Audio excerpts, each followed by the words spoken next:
Well, hi, and welcome to week 6. It's hard to believe we're here already.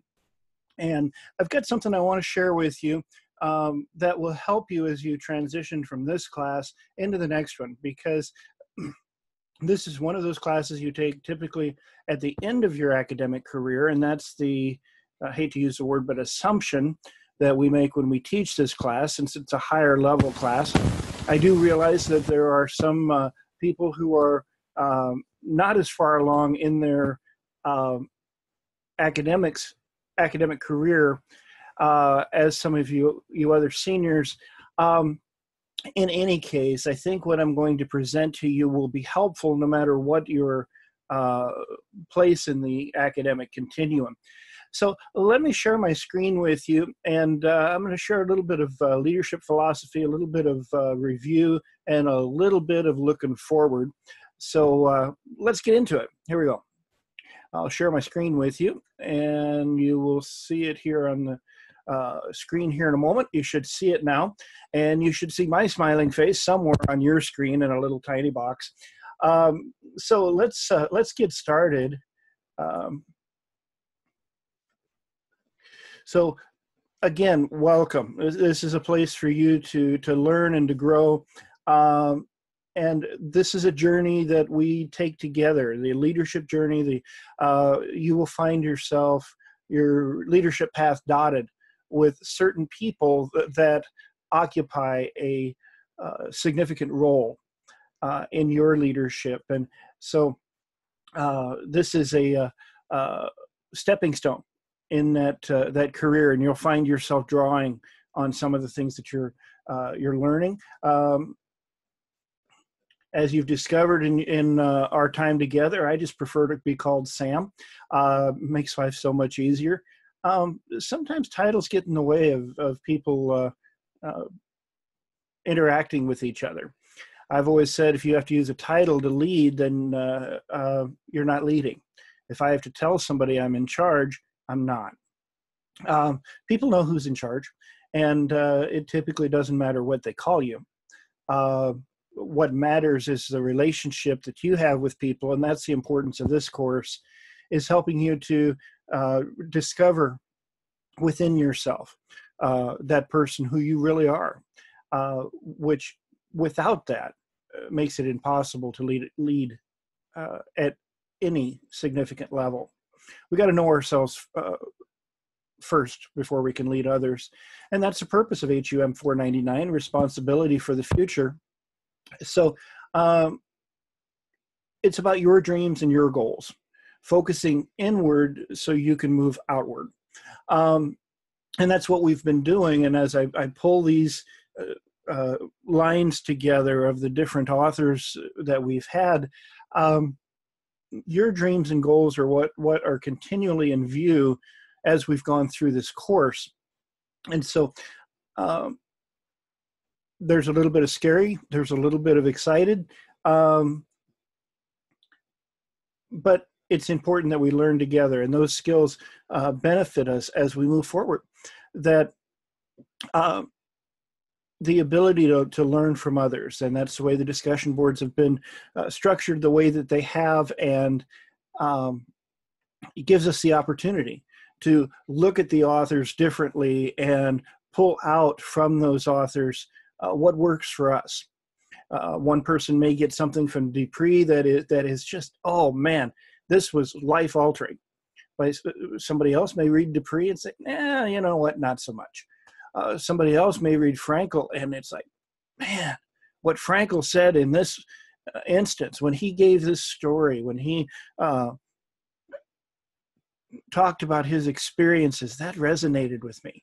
And so we learn from each other in that way. And you'll find that in your professional journey as well, that most people want to work together. Most people want to learn together. Most people are excited about learning together. And that's where the things that you learn from Covey, which we'll talk about in a minute, become very important. So you've learned some new skills that maybe are very different There are some people I've had in this course that they go through the course and they just sail through it. It's like, man, that was just a reinforcement of everything I already knew, but thank you, I needed that. And then there's others that the course texts and the discussions, the interaction, especially with their peers and with me, really does make a profound difference, and they come away having been changed. And we take away from this those quivers or arrows we can put in our quiver to make us more effective leaders. And we'll build on the old ones. Line upon line, precept upon precept, rule upon rule, we learn and grow. And that's the beauty of this course as we move forward out of week 6 and into what's next. And for each of you, that's different. But you'll build on those old skills, and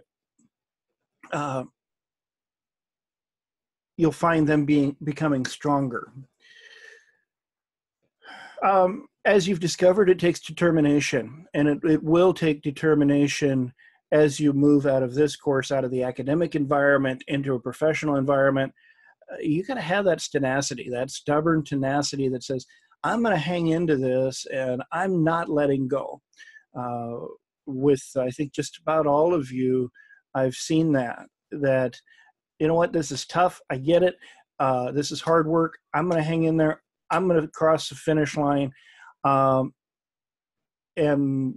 even if I struggle, so be it. And that determination is what really takes you places. If you want something bad enough, you'll find a way to do it. And Covey does a great job of bringing that out for us.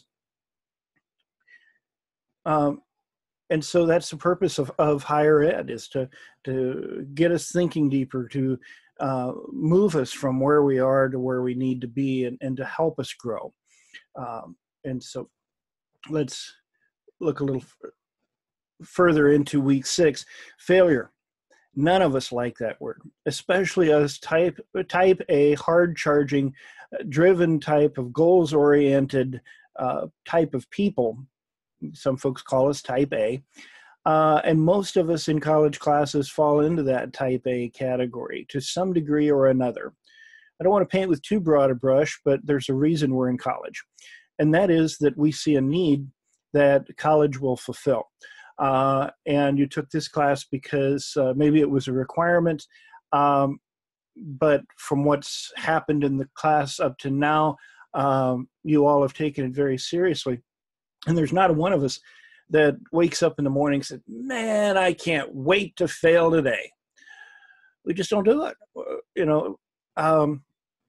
But some of the greatest successes in our lives come as a result of failure. You watched the video of J.K. Rowling or read her transcript, and she talked very candidly about her failures. And the what did she say? She was as poor as one could get without being homeless. She understood failure and still understands failure. Often we have to face failure before we can succeed. And that's true for all of us. Thomas Edison, I think he made close to 1,000 light bulbs before he found the one and the right combination. But there was that tenacity, you know. I think he said, somebody asked him if it hurt to fail that much. He said, no, I just found 999 ways not to make a light bulb. And I think his way of looking at that is great. And some of our greatest successes have come as a result of failure, right? Silly putty.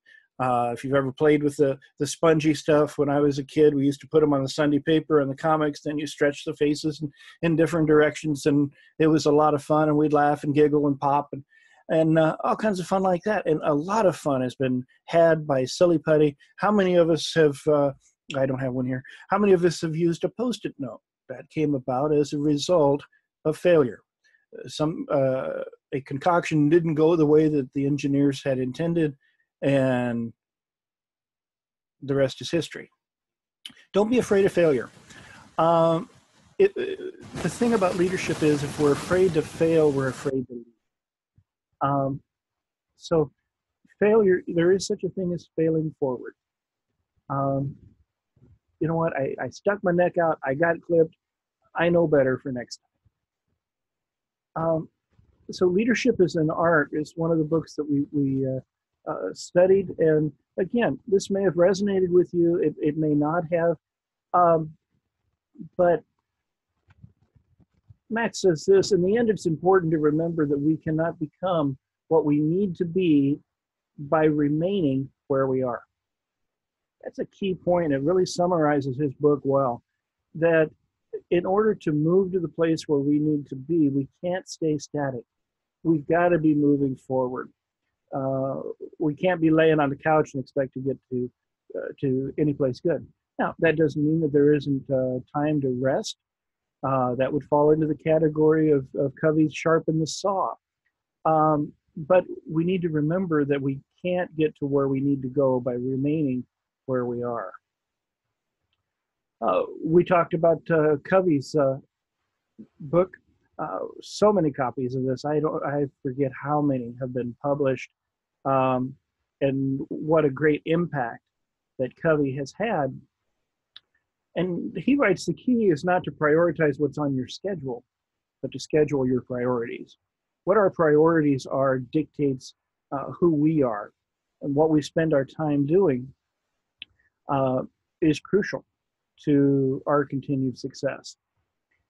We talked about man's search for meaning and Frankl's experience in the camps, and there's so much that we can learn from him and take from where we are here into our lives after HUM 499. The things that he learned about his inner life, and he realized that he could not control his external circumstances, but there were things that they couldn't take away from him, and they all resided deep within inside of him. One of them was his attitude. He got to choose how he responded to things. And I think that's a key point for us, that we may have things outside of our span of control, but we can control what happens within us. And, you know, we may lose our jobs. We may fail in some other way. Hundreds of examples. I can't pick just one. But what happens within a person is greater than what happens to a person. So the 7 habits, be proactive, look ahead. You get to choose what you do. Begin with the end in mind. Think about that end state. Okay, to quote the great theologian Bugs Bunny, I want to get to Albuquerque. I'm going to work back from that destination and look at the intermediate steps that I need to get there. Okay, I'm in Kansas City. I need to get to Albuquerque. What stops do I need to make along the way? Put first things first. That goes with the prioritizing. What is most important, and what is the thing that you must do that nobody else can do? And that's a key element in leadership. For those of you who find yourself in a leadership position, you have to look at this mountain of things that you could be doing and decide, okay, which ones are the most important for me to do that nobody else can do, and these other parts of the mountain I can delegate to people on my team. The excellent delegators are the people who can look at a task and say, this task would be really good for this person, and so I'm going to assign it to them because it's going to enrich them. Let me give you an example. I have a good friend of mine who is exceptional at administration. If you look at my office behind me, you see that I'm not really good at administration. I'm an exceptional teacher, exceptional lecturer. I do well with that. The administrative stuff, I don't like it, but he's great at it. And I remember asking him to help me with something, and he just lit up. Really? You want me to do that? you like to do this? And he helped me with it. It took him about 15 minutes to do something that would have taken me 3 days to do. And he had it done in 15 minutes and was happy about it. How'd you get this done so quick? Oh, I just do. Um, and so having people on your team and putting them in places where they can thrive um, is part of that putting first things first. And it takes us into the next one. Think win-win. How can I look at this not as a compromise where I give a little and you give a little, but we come together and we talk about it and we come out with a solution that is better than the original one, and both sides gain from the exchange.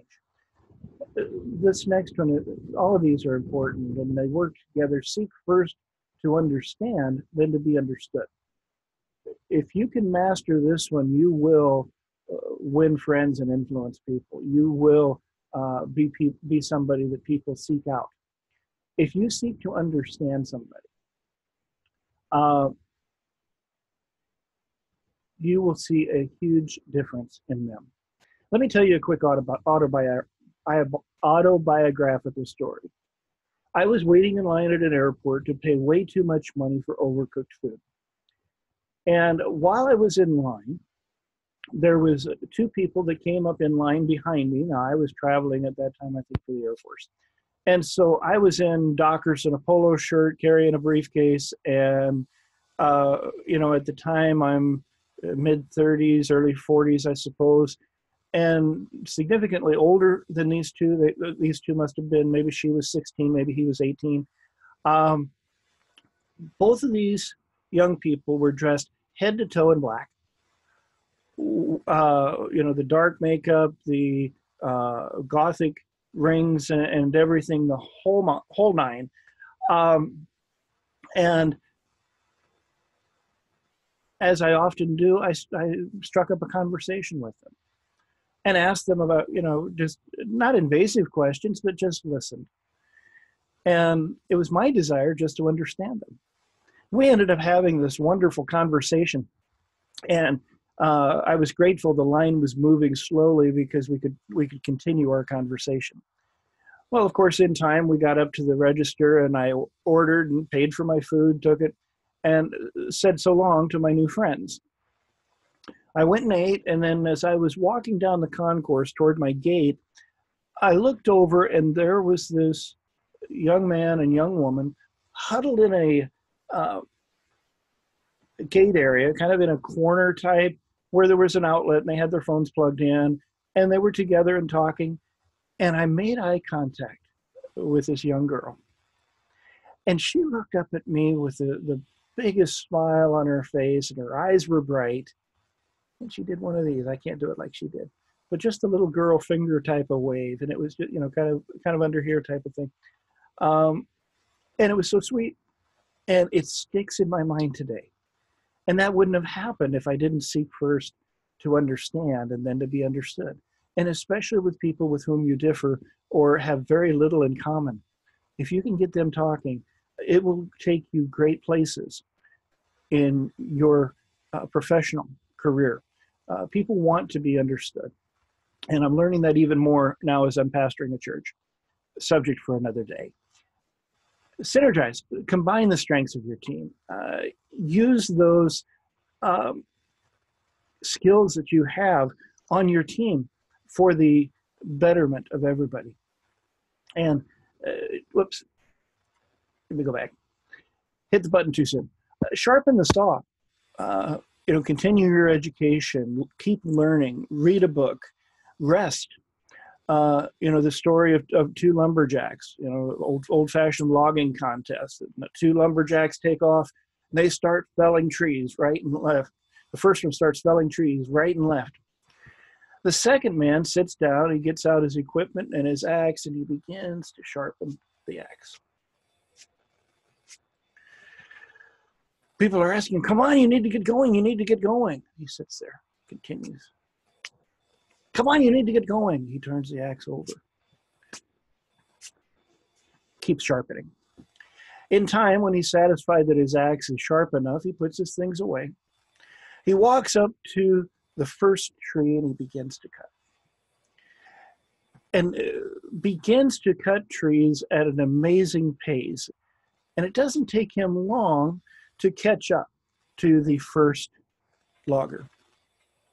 Before long, to people's amazement, he has passed this logger. And as he's getting ready to go past, the other logger has to sit down and begin sharpening his axe. Well, you know the rest of the story, as Paul Harvey says.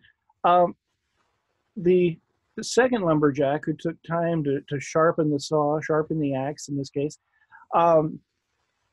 ended up outdistancing the other person.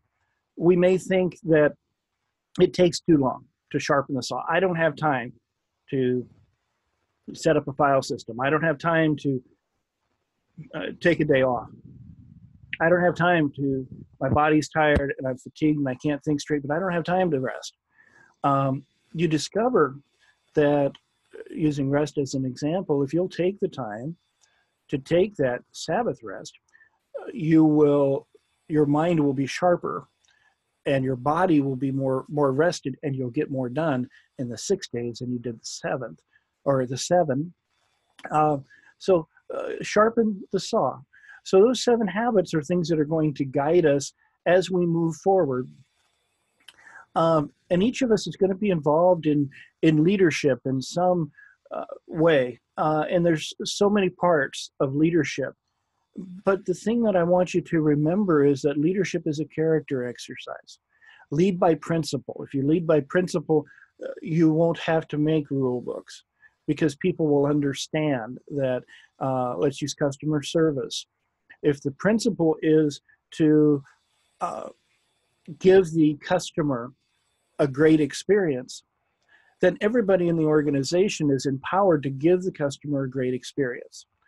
So if it's not a great experience, what can I do at my level to make it a great experience for this customer? And I'm empowered to do that. And I don't have to have this great big binder or laundry list of things that we want you to smile when you see the customer, or we want you to engage them in conversation. We want you to, no, you don't need to do that, because it's all under that umbrella, and it gives the employees or the subordinates the opportunity to surprise us. Here's a leadership tidbit that I want to leave you with. People will surprise you in leadership as you give them the ability and the opportunity to work in their field and to embrace excellence. And you give people will surprise you at what they come up with, and what they come up with is far better. And I could tell you story after story after story, but I'll spare you the lecture. So leaders have people following them. If you're doing these types of things, there's naturally going to be people fall in line behind you because they want to get where you're going. And you've heard it before. Somebody who's leading that nobody's following is just out taking a walk. You'll stand out from the crowd. You will be different. People will approach you differently and engage you differently than they do other people. So welcome to your future, and a different one on the other side of HUM 499. I hope this course has been helpful to you, and this little video helps you as you move into whatever is next. But there are other people along the line who will help you, coworkers, family, your academic success coach here in Southwestern, friends, family, other people. People want to help you grow. And I'll help you in any way I can too. As always, you can reach me at samuel.o'donnell@sckans.edu. So long for now, and I wish you the absolute best. Do keep in mind that you do have papers due this week, and do be working on those. And make sure that you're working from your reflection papers that you've already done. That's going to be a good mental prompt for your final papers, and that will save you a lot of work. Remember to use external sources in addition to the text, and I look forward to engaging what it is that you've written. Well, that is the sum total of what I have for you. So let me stop here, and I'll get this posted for you, and maybe you'll find it helpful. Thank you so much. So long.